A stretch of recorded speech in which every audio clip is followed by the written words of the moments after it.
Hello, beautiful people, and welcome to the Lavonne Nichols Show. I am your host, Lavonne Nichols.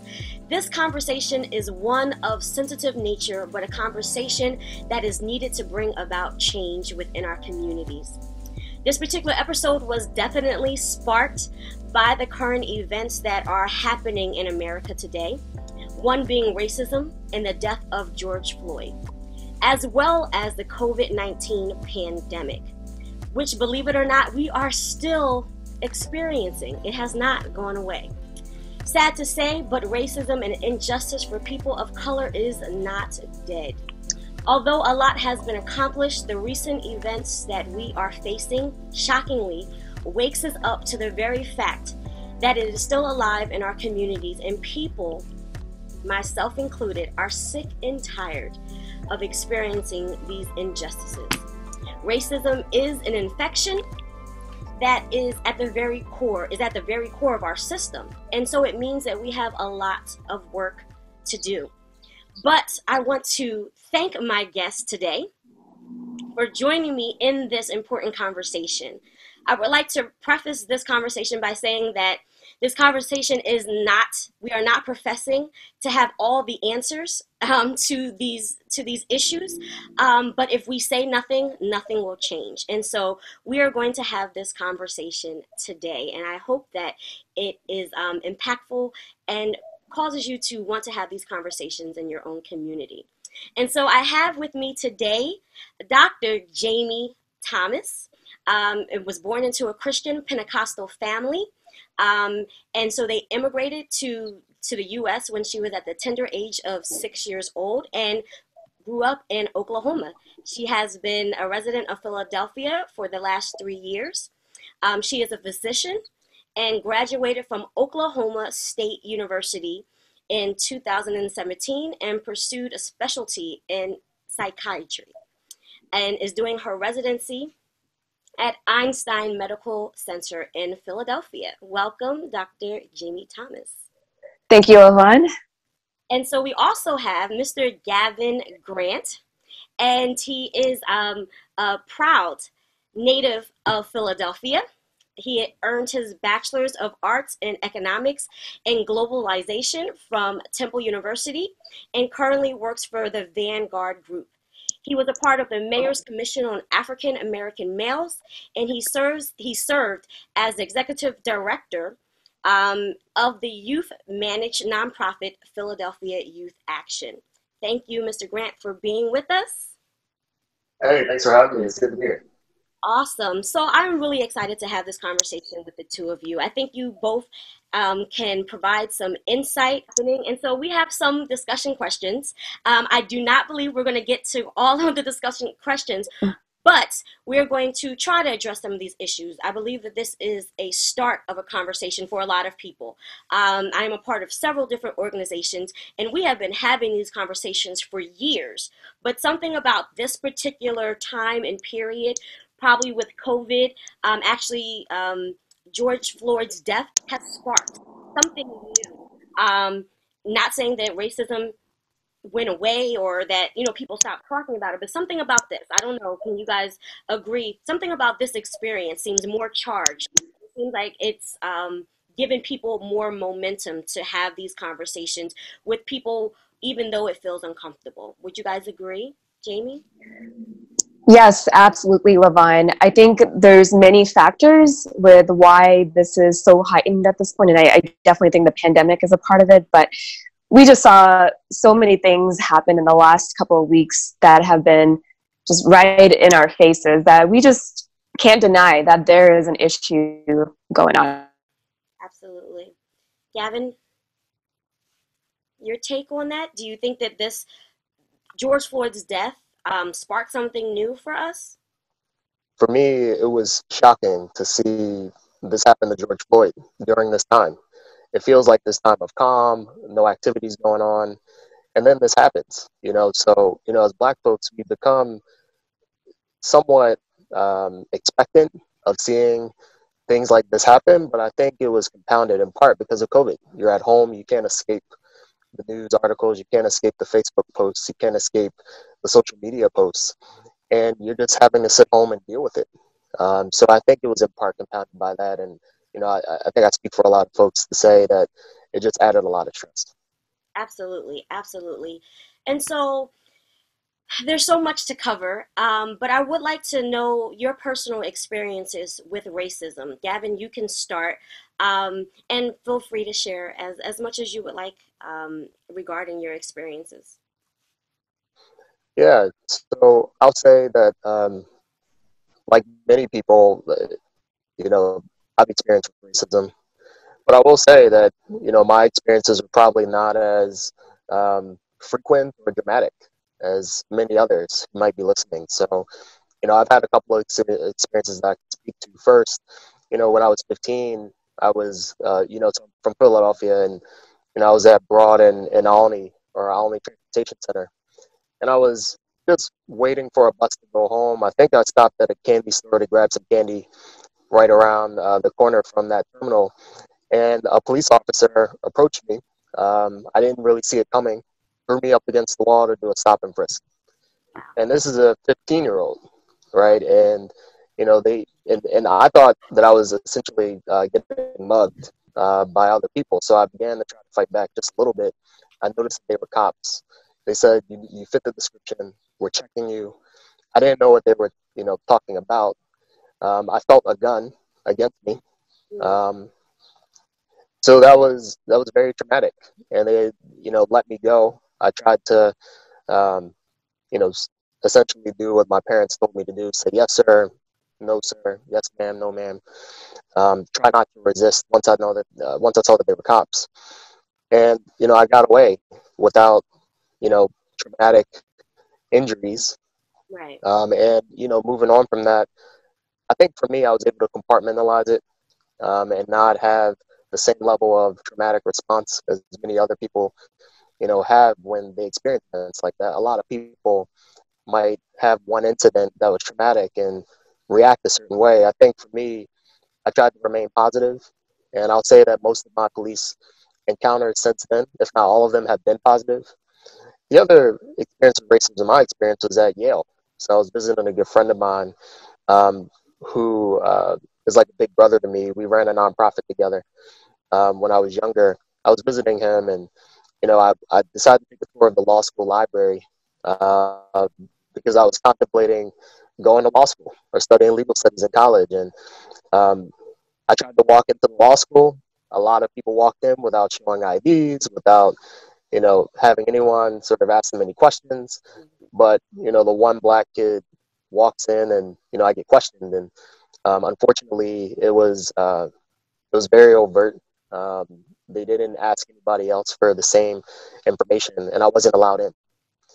So I have experienced racism. I have experienced it even on small individual levels, but I'll say that I didn't process it the same way, to generalize across all white people, but it does hurt. Yeah. And I do feel like everyone's experience is going to be different depending on where you came, you grew up, where you came from, your family makeup. You may have already had multicultural makeup, and so maybe your experiences have been different. I do think that everyone probably has experienced something. I don't think that any of us are, absolutely, you know, not haven't had these experiences at all. I'm oblivious to that there are biases out there, there are injustices, things that we see like, well, why did that happen? We may not have definitely processed it, like you said, like everybody else. Some people have experienced that same thing and then had a hatred for the police after that. You process it differently, and I think that's the resilient nature of people that, sometimes we are able to just like, okay, that wasn't just for me. Or, they did that, but I'm not going to now think that all police are against me. But again, we want to share because I do think everyone has experienced it, whether you are black, white, and everything else, male, female, we have experienced injustices, and some of it is racism. And so, Jaime, would you like to just expound a little bit on your personal experience with racism? Yeah, Lavonne. So as you mentioned before, I immigrated from India when I was 6 years old. So I was very young, very impressionable at that time. And even being immigrants here and being people of color, I wasn't really aware of what was going on around me, but I do know that just amongst my family and relatives and friends, being of color and coming into this country, they had a much harder time than I did.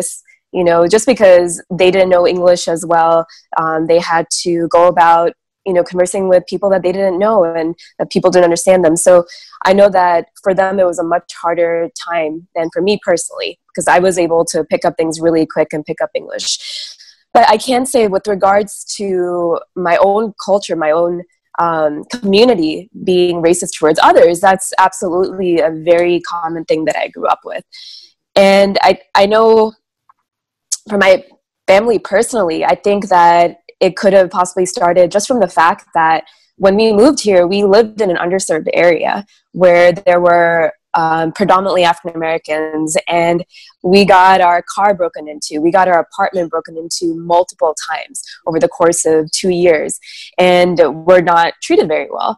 And I can see that even from that experience, probably a traumatic experience for my parents, I'm sure, that they started having all these thoughts about a certain type of group of people. And even more with that, we in my own community have something called colorism, where we discriminate against others, even in our community, based on their skin color. And just because of that, I think even those things were transferred to the populations here in America with the African American population. And there were things that were said throughout my whole life about how darker skinned people were not as great as lighter skinned people, or not as attractive, not as smart, not as educated. And those thoughts were perpetuated. And growing up, my family, my community, they really didn't want us to be hanging out or encountering other ethnicities, just because they wanted to keep our culture strong, even though that's really hard to do when you come to a new country, right? It's people naturally assimilate, but they didn't want us to do that. And they would tell us, hey, don't do this, don't listen to rap music, don't do these things, because they thought we might start doing drugs or doing things that were not Christian-like. And that was what I grew up with mostly. And thankfully, as I got older, I had friends that were not Indian that helped me understand things. And as I got to college and medical school, I started learning a lot more of the history of this country, the politics of this country. And that's what really helped me break out of many of these biases that were taught to me growing up. Yeah, and that's the one thing I want to always clarify when I'm talking about racism, injustice. I'm also talking about the biases that we have as a country, as a people group, within our own people groups, that, we can all have our own take on things. And it's about making this world better, the United States, that's where we live, better for everyone. So it's not like I only want to promote that we should be, equal rights for African Americans. This is for everyone. We need to change in general how we think about people, the stereotypes that we think. There's a stereotype for this race, which I'm understanding, and the more that I educate myself in research, we are all one race. It's one race. Now, because of the way the system has told us, you're the black race, you're the white race, you're this, when we think about it, we're all one race, and it's going to take some time for us to even change those little things, instead of saying them, and we, those things separate us. And so I'm becoming more aware of it, and I feel like the more we talk about it, the more we say, we can have biases within African Americans. We definitely have colorism within the African American people group. But, just saying, okay, well, all Jews do this, all people do this. All of that stuff needs to be eradicated. And I know that we live in a world, and if you're a believer, we live with the knowledge that sin is always going to be a present until we get to heaven. But we can, just like within Christianity, be more conscious of those negative behaviors, those sins that separate us from God. And so I definitely think that when we're having this conversation, I don't want it to always just be that it's the African American issue. It is, we need to treat everyone better. We need to think better and more highly of everyone that is in our community, because they all add something beautiful to our world. And so, Gavin, you started to talk about just the change or the difference about this particular issue, um, with George Floyd's death, about seeing it. We're at home. You could not avoid it if you wanted to. I actually do know a few people who I was like, you didn't know what was happening? But I think that's very far and in between for someone to turn on the TV or go on social media or have a conversation and you not know what happened. But I want to speak to the constant trauma that is happening when we turn on the TV. And I probably have seen George Floyd's, at least the pictures of the knee on his neck, probably about 50 times. And I don't think that it's normal, but it's become normalized. And it is affecting people in so many ways. Jaime, can you talk about that, seeing of that consistent trauma over and over and over again? Yeah, absolutely. So it's interesting that, we have a disorder under the trauma category called post-traumatic stress disorder in psychiatry. And it doesn't even have to be us directly experiencing something traumatic, but even us just witnessing something can cause a lot of psychological distress for us. And obviously seeing something so graphic can be really, really impactful in a very negative way for most people. And I feel like especially for the communities that are being discriminated against, seeing this over and over and over again is going to be bringing all types of psychological distress, because, their community is being brought down, and their people are being murdered unjustly. And it's normal to feel very, very, very stressed about all of this. And you're right about, over time, people can get desensitized to it, because it becomes a way of life, right? No human can constantly live with that kind of stress on their mind. And what we do with stress is that some people tend to internalize it, some people tend to externalize it, and then some people will find more healthier ways of coping with some of these things. But it's overall, seeing all this is not healthy for us at all. So, do you have how can, and we're going to talk a little bit more about this, but, should people turn off the TV at some point if they feel themselves getting overwhelmed? What should they do?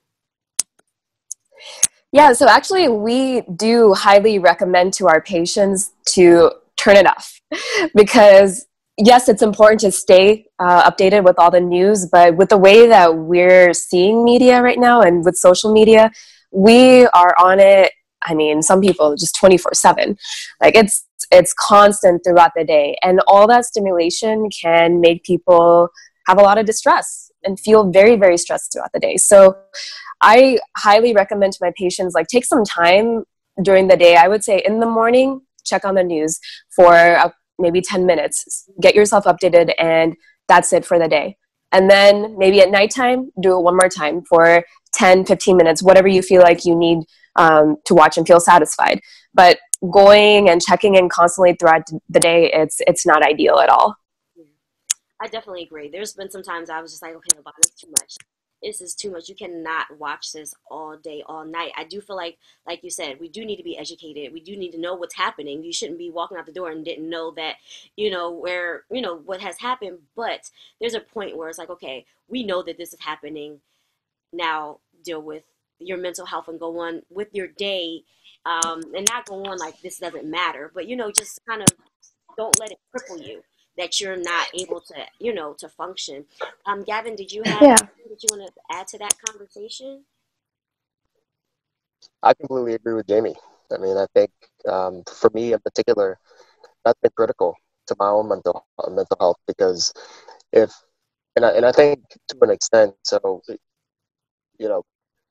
the trauma is already there prior to these events even happening, because even if you've never learned about these events happening with African Americans, even if you've never seen it, the trauma starts with conversations that you have with your parents. Yeah. So I remember when I was a young kid, and my mother and father had a conversation with me about, what should happen or how you should act if the police stop you, how you should act in certain situations. And as an innocent kid who had never experienced anything, you begin to think, oh, wow, these things could happen.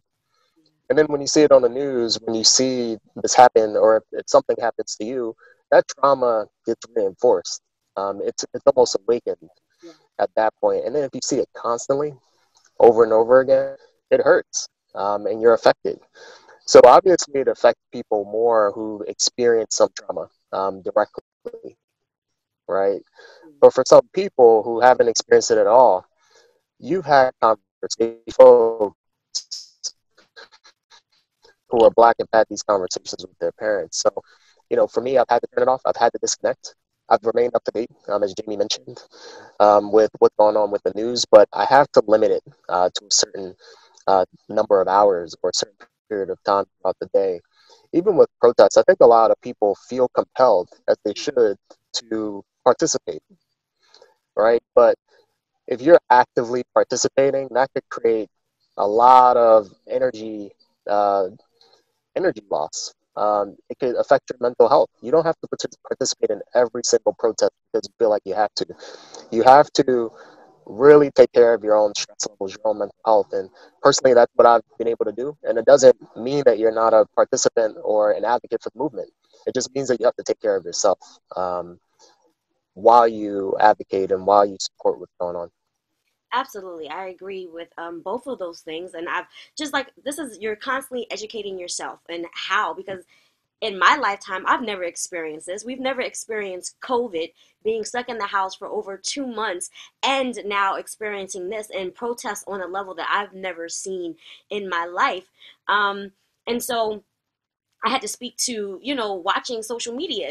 Social media, I could say, oh, I'm going to turn off the news and I will kind of block out the negativity. But social media, it's just coming down your timeline so much that I was like, okay, I'm going to have to calm down on the social media, because just the constant police brutality, just people going against the police and hurting them, I don't want to see that either. That's not right either. So I had to think about that. And then it was said that everyone's going to join the movement or be a part of the movement in their own way.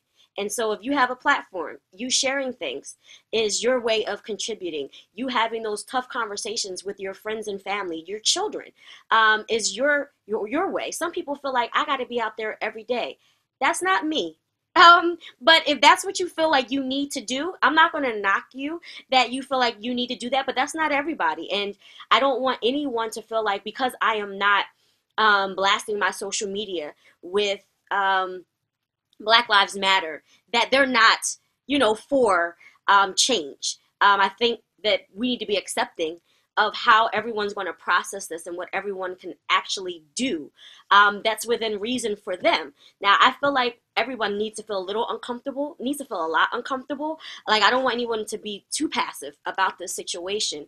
But to give grace to people if their way of showing their support is different than someone else's. It's okay.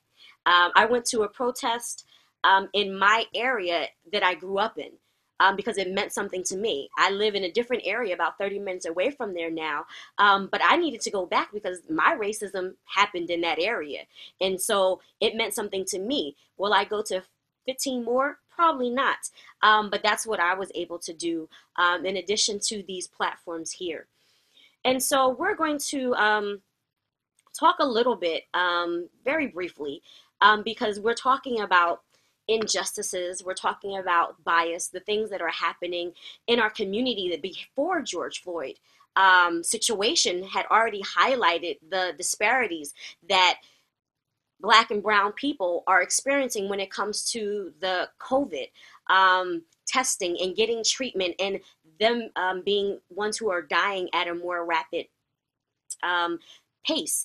And so, Jaime, would you like to expound a little bit more on those disparities and how it's affecting African Americans? Yeah, absolutely, Lavonne. And this is a very complex issue, as everything that we're talking about is. But it's known that, with the African American population in general, minorities, they generally tend to have a lot more disparities, even amongst healthcare and in medicine, for a variety of reasons. And we're still trying to figure out, with the pandemic going on, why there is a substantial number of African Americans passing away from the COVID-19 compared to the other counterparts, the Caucasians and such. And one thing that they can say for sure right now is because, generally speaking, African Americans just tend to have a lot more underlying medical conditions that, in the long run, that can make people more susceptible to getting sick. Mm-hmm. And the reason behind that, that's also complex, right? It's a whole cycle of the systemic racism causing them to not be able to get the right health care, have access to health care, also not having access to healthy foods, not being able to do physical activity, potentially poor coping skills that lead to unhealthy behaviors like drug use. All these things are in this cycle, and they generally just lead to other things like hypertension, diabetes, COPD from smoking and such. And all those underlying conditions make you, like I said, much more susceptible to getting an illness and passing away from it. So as of now, we can say as physicians that a big part of why the African American population is being affected so much is because of all those underlying conditions. Gavin, did you want to weigh in on just this disparities that you have seen between COVID and minorities? I think Jimmy hit it 100%. Look at all the statistics in healthcare and how African Americans have responded to COVID from a health perspective. So it's challenging across the board, and it's exacerbated when families don't have the economic security to provide healthy meals to their kids, et cetera. The list goes on and on. And unfortunately, in every natural disaster, every pandemic, the people that suffer most happen to be people of color. I mean, COVID is not unique in its impact to African Americans, but I think it just shed a powerful light on the disparities. And I hope that we talk more about that. Absolutely. I have found that a lot of our essential workers now, who may not have been labeled essential before this, but they became essential workers. And a lot of those people are our cashiers, are just the various service industries that are overpopulated with Black and brown people. And so if you're out there in the community more, you're interacting more, we're still going to the supermarket. And so people who have COVID and don't know it yet are out there, and the cashier is interacting with them. They're, bringing the carts in and touching these things. And so there's so many reasons why COVID has affected at the African American community, Black and brown people groups more. But we're going to, hopefully you guys can still see me.